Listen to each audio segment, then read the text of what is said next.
Hi and welcome back to the Goddess Diaries. My name is Nina. Hi. If you are just joining me for the first time, please hit the subscribe button and come back and see more of the videos. I'd love you to do that and even ding the wee bell if you like. I don't often put videos out, so I don't bombard you, but I should put them out more than I do, and I make all these fab videos, all these fab vlogs, and then I've never got time to edit them because I do have a business as well, and there's no excuse. I need to get out my own way. That's it, there's no excuse. Right, so today's vlog is all about reconnecting to the craft. That whole sentence there was I have and I am all rolled into one. I have got some amazing vlogs coming up. Have lots of ideas. Probably most of my witchcraft journey, I have been obsessed with a lot of witch trials, like Salem witch trials, Pendle Hill witch trials. There's witch trials all over the world, really. There was, especially, I think there was a lot in Denmark. My family way back originate from Denmark as well. But there's a lot here in Scotland, right, that I haven't been covering. Now, I know other people may do it, and I have scrolled YouTube looking and I really can't see any. So I've decided that I'm just going to start doing them. Now, my husband loves coming everywhere with me, so if anybody knows, that's the bearded one. He loves coming with me because he's not really into all this kind of stuff. He loves learning as I am teaching. You know, he'll watch my videos. He comes and works with me when I do events, so he listens to everything, and he's, you know, and it's interesting. It is really interesting. So I decided that I'm just going to do a little tour. Now, I'm not going to give my locations away just now because I'm just not going to, but I can guarantee they will be very good. A few of the places that I am going to go to, my family lived there during the times that I'm going to be explaining to you. So I actually have DNA blood connections to the moments, to the places. Okay, so I live just now in the west coast of Scotland, just outside of Glasgow. I was born and brought up, as we call it, born and bred Glasgow. Love the west coast, but my family are not from the west coast of Scotland. They're basically kind of new, so I would say from basically the kind of turn of the century. My gran was born 1912, I think, 1910, around about then. So her parents, her mum's Irish, her dad is Scottish, but he didn't come from Glasgow. His family came from Falkirk, so a lot of my family came from the kind of Stirling, Falkirk area and the east coast, right? So, although I mean that's a few generations we've been here now, but there's so much history from my family, and it was through doing a lot of research on my genealogy side that I realised just how spread out we were. And then I started putting it all together with other things.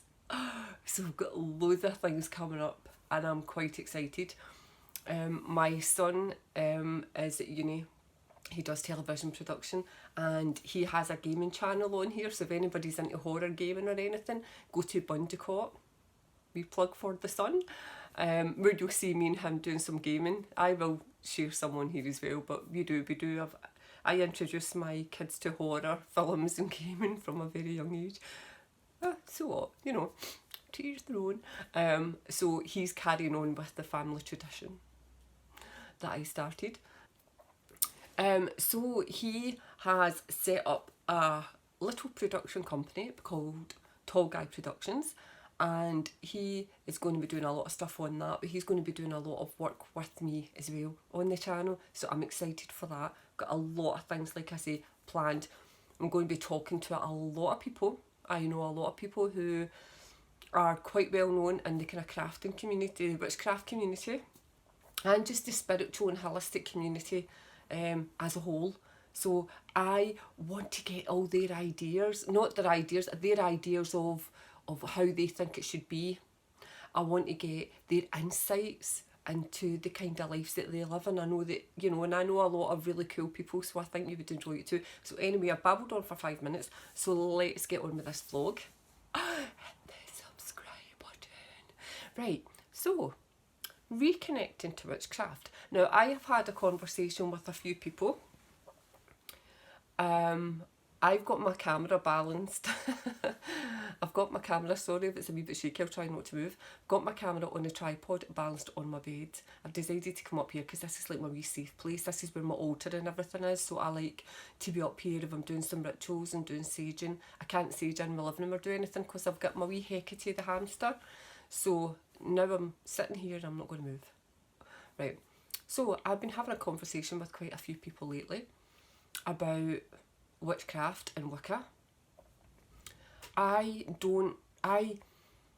definitely call myself an eclectic witch. I follow a lot of Wicca, mostly Wicca, okay, but very much eclectic.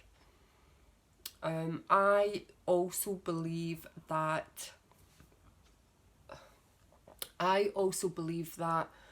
we don't just find the craft, okay? We remember, okay?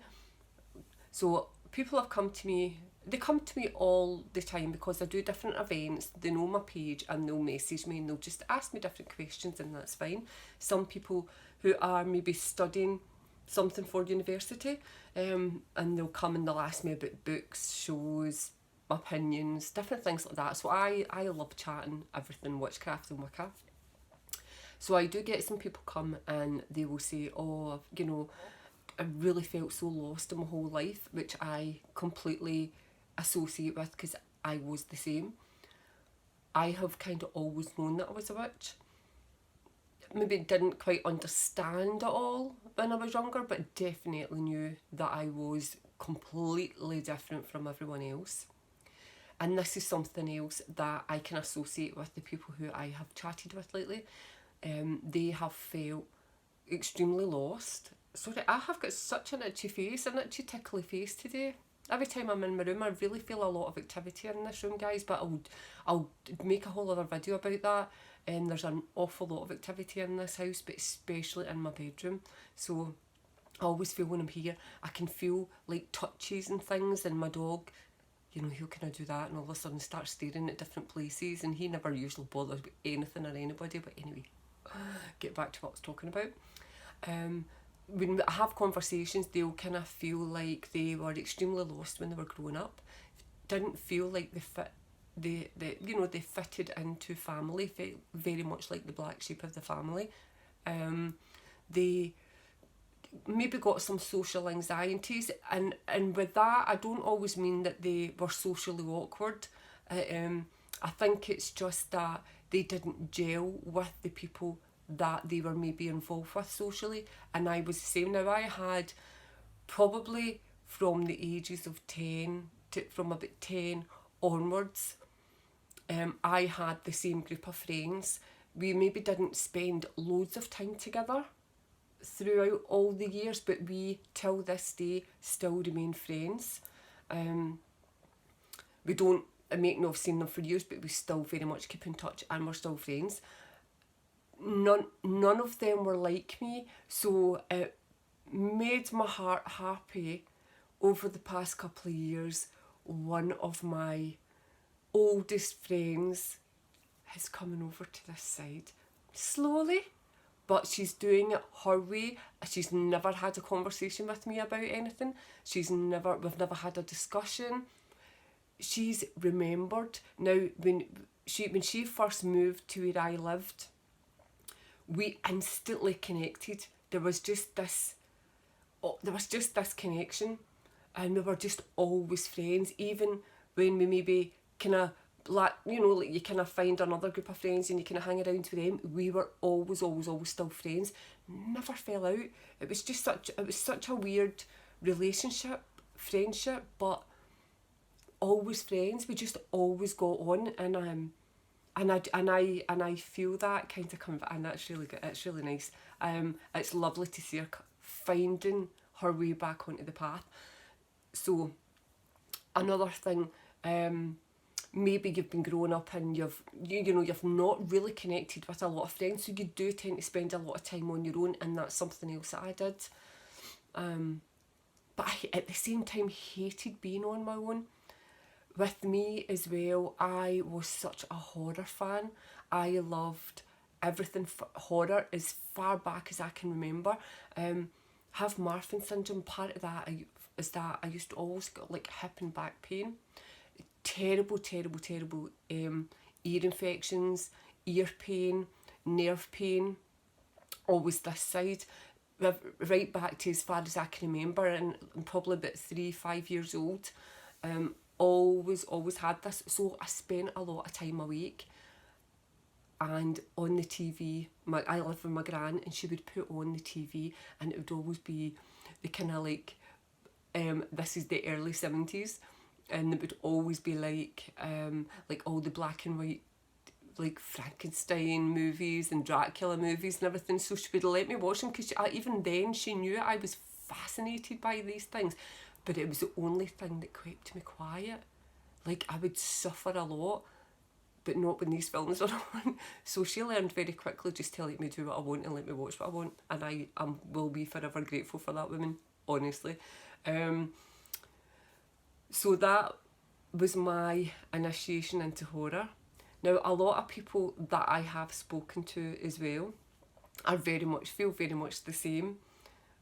And I don't know why it is. I've also got this fascination with serial killers. Now, not because I idolise them, don't get me wrong, I don't. But it's obviously because of the sheer horror and the way their brains tick. I like to know what makes people think and what makes people feel and what makes people act on impulses and different things. But that is something else that there's a connection, and it's so strange. So these are all the things that I felt and liked and loved growing up. But speaking to people, these are things that they do also. Now, people will say, I'm just new to witchcraft. I felt so lost. I felt depressed. Just lonely. Really unhappy and extremely sad.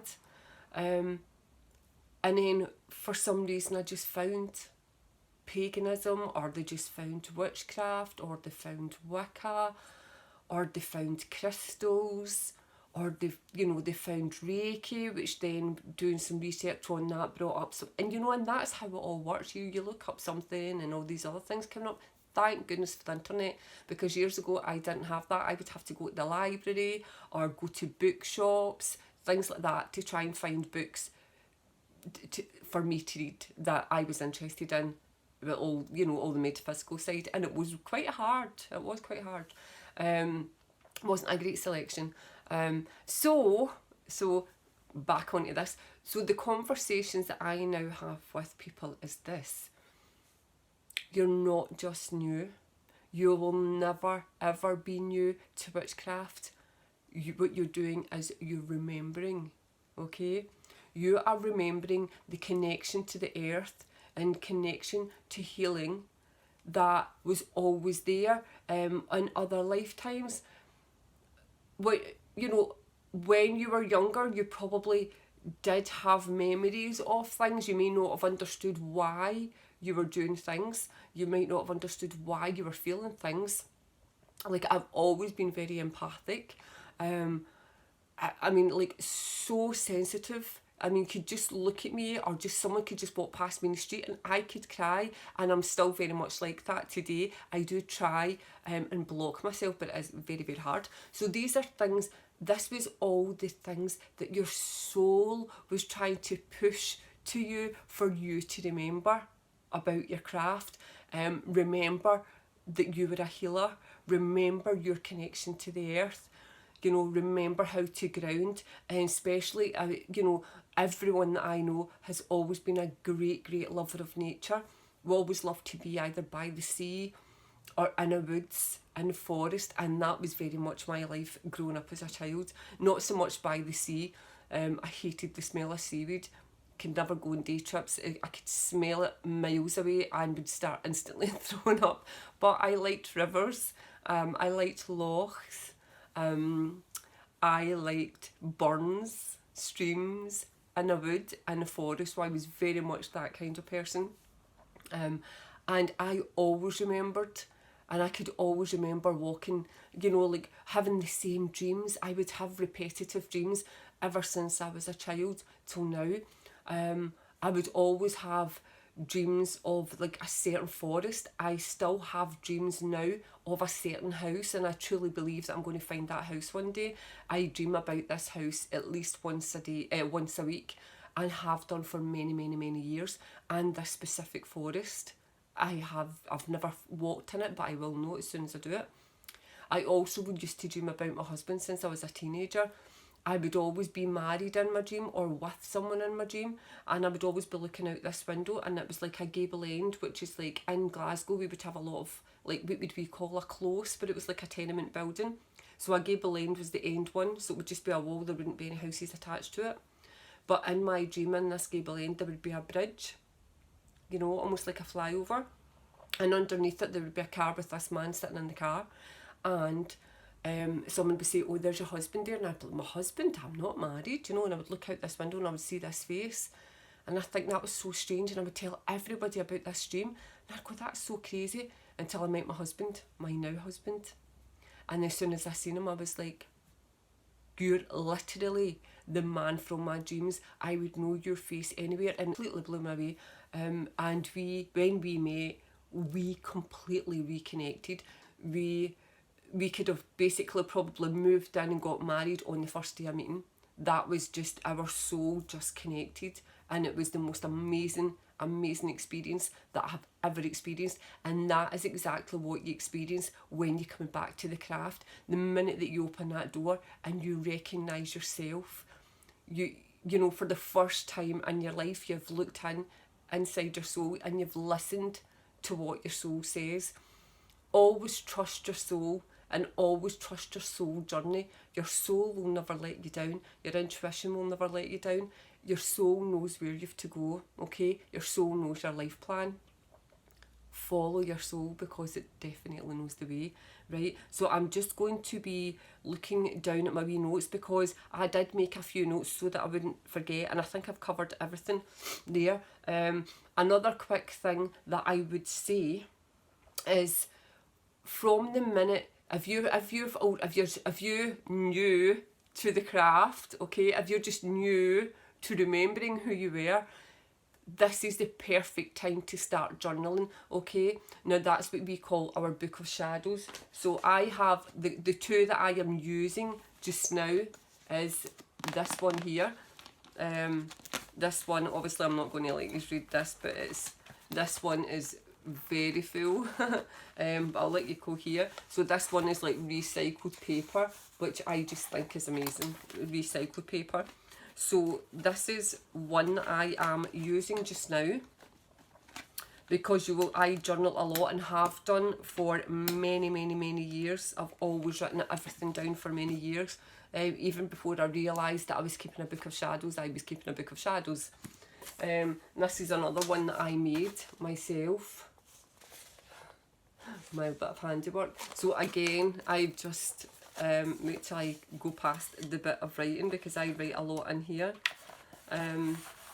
This is also recycled paper that I have in this. So I always like to try and be very, very mindful of the earth. So these are the books that I am currently writing. It just depends on what it is that I want to put in as to what one I use.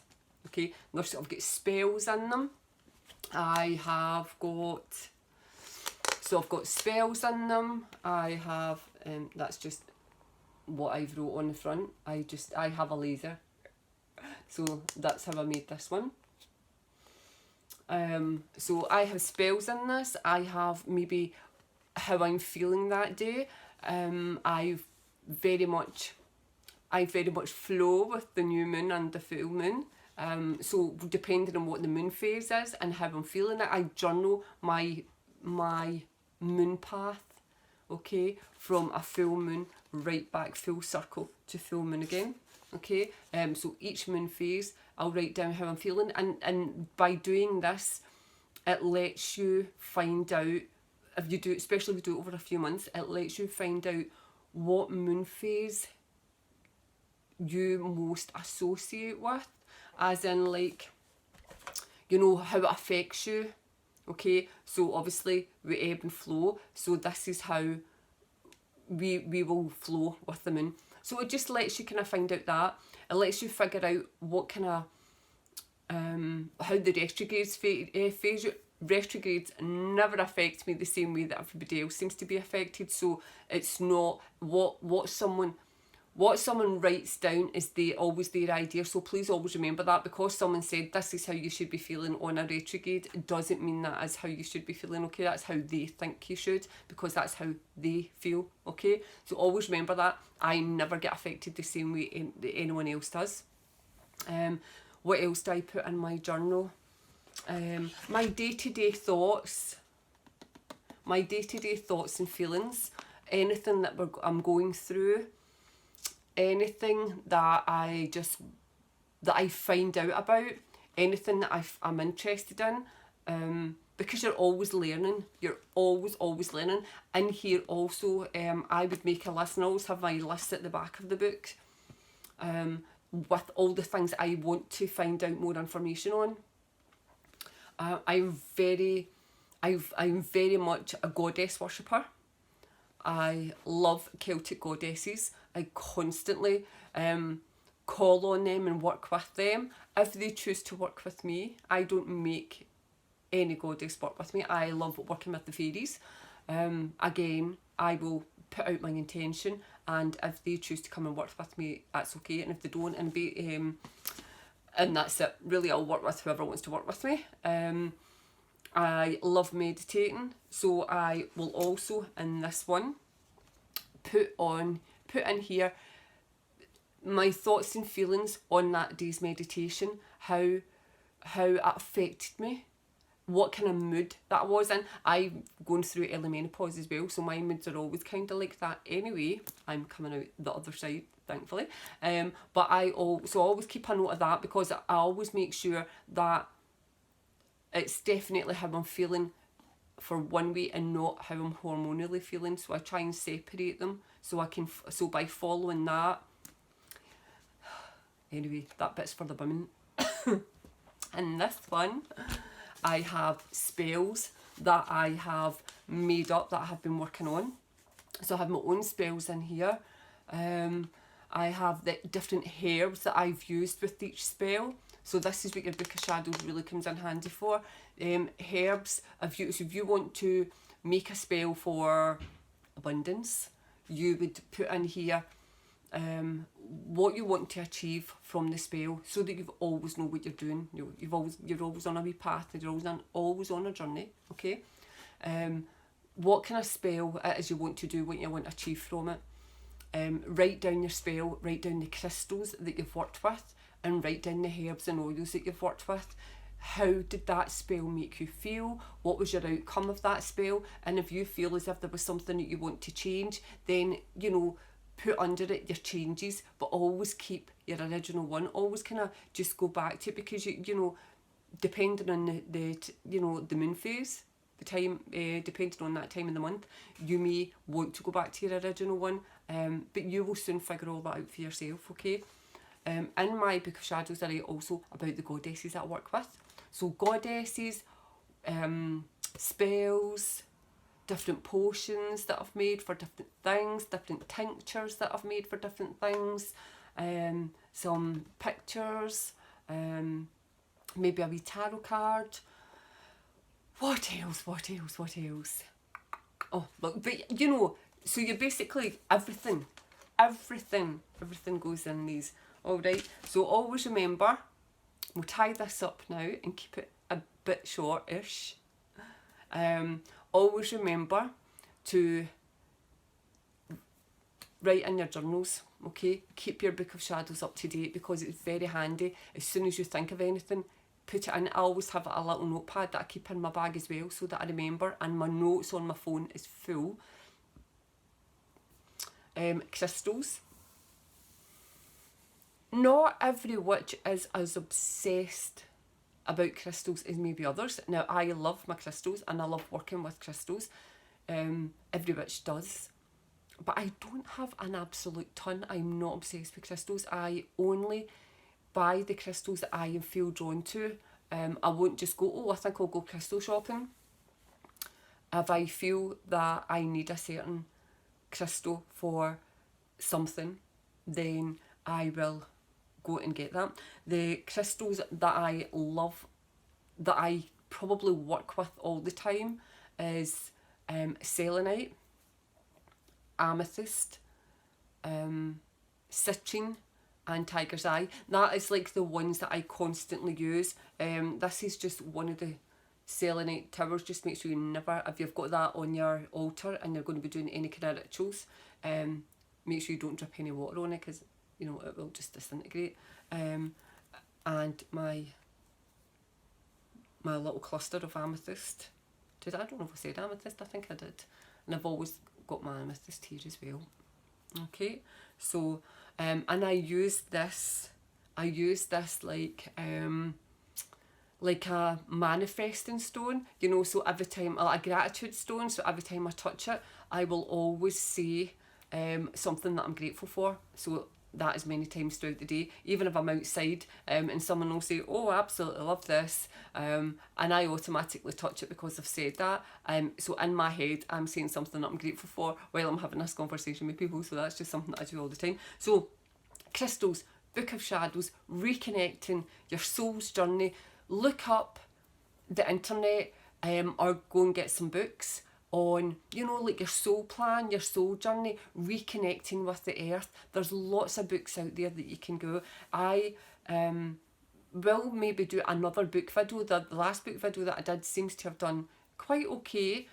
People found that interesting, so I may do another one and go a wee bit deeper into my craft. I want to just take people on a slow journey on the path that I go on, because I've been doing it for many, many years. So to take myself right back to a beginner is quite hard, because what you almost forget, because everything just flows together, so you almost forget about having to take a step back. So I will make a video on more books, maybe take us deeper into my path, maybe take us around the different places I like to go, to do some little manifesting and some little rituals, and also how to cast a circle. Now, I know there is there's lots of videos that you can go and watch about that, but if you feel drawn to someone specific, then it's always good to come and see their video and how they do it, because everyone does it differently. Okay, so, and maybe a wee altar tour one day, you never know, so thank you for watching my video. If you enjoyed it, please hit the subscribe button, hit the like button, and ding the bell. Leave a wee comment if there's anything that you would like to know, anything that you would like to see, or just your own experience coming in to the craft and reconnecting and going on your soul journey. Pop a comment down. I love having a chat with people. Okay, so thank you for joining me. Blessed be.